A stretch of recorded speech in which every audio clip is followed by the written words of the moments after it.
এই মুহূৰ্ততে জনাই আছো এটা বিগ ব্ৰেকিং নিউজ। নগাঁৱৰ পুৰণিগুটম ভীমৰগাঁৱৰ ৩৭ নম্বৰ ৰাষ্ট্ৰীয় ঘাইপথত ভয়ংকৰ পথ দুৰ্ঘটনা সংঘটিত হয়। যাত্ৰীবাহী এখন টেম্পুক পিছফালৰ পৰা খুন্দিয়াই মহতিয়াই নিয়ে এখন তীব্ৰবেগী যাত্ৰীবাহী আল্ট্ৰাবাছে। টেম্পুখনতো চালকসহ 4জন লোক আছিল। গুৰুতৰভাৱে আহত 4জনকে প্ৰেৰণ কৰি নগাঁও মেডিকেল কলেজলৈ। দুৰ্ঘটনা সংঘটিত কৰি যাত্ৰীবাহী ভুলেবাবা নামৰ বাছখনৰ চালকগৰাকীয়ে পলায়ন কৰে। বাছখনৰ নম্বৰ হৈছে AS12CC0529। মংগলীৰ পৰা নগাঁও দিশে আহি থকা বাছখনে একে দিশৰে গৈ থকা টেম্পুখনকো পিছফালৰ পৰা খুন্দিয়াই।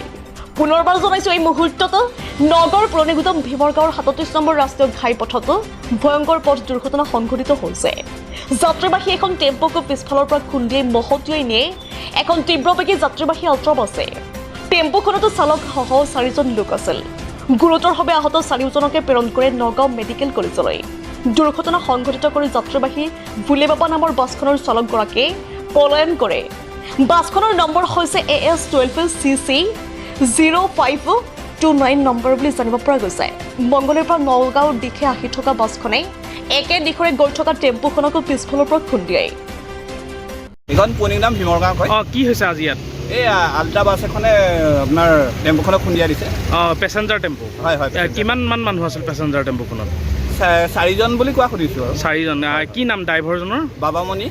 ক'ত ঘৰ তেখেতৰ? পহুকটা পানীগাঁও। পহুকটা পানীগাঁৱৰে। আপোনাৰ আল্ট্ৰাখনে কি বেকপা মাৰিছে নেকি? বেকপা মাৰিছে, হয় হয়। চামগুৰিটো খুন্দিয়াই থৈ আহিছে বুলি কোৱা শুনিছোঁ আৰু। হয় হয়, মানে দ্ৰুত বেগত আহিছে? দ্ৰুত বেগত আহিছে, হয় হয় হয়। এতিয়া আৰক্ষী আহিছে? হয় হয় হয়। পেচেণ্ট কেইজনক পঠাইছেনে আঘাতপ্ৰাপ্ত লোককেইজনক? হয় হয়, ওচৰৰ স্থানীয় লোকে লৈ গৈছে। বেছি হতাহত হৈছে নেকি? কাৰোবাৰ মৃত্যু হৈছে নেকি? নাই, অৱস্থা অলপ সংকটজনক। সংকটজনক, হয় হয়।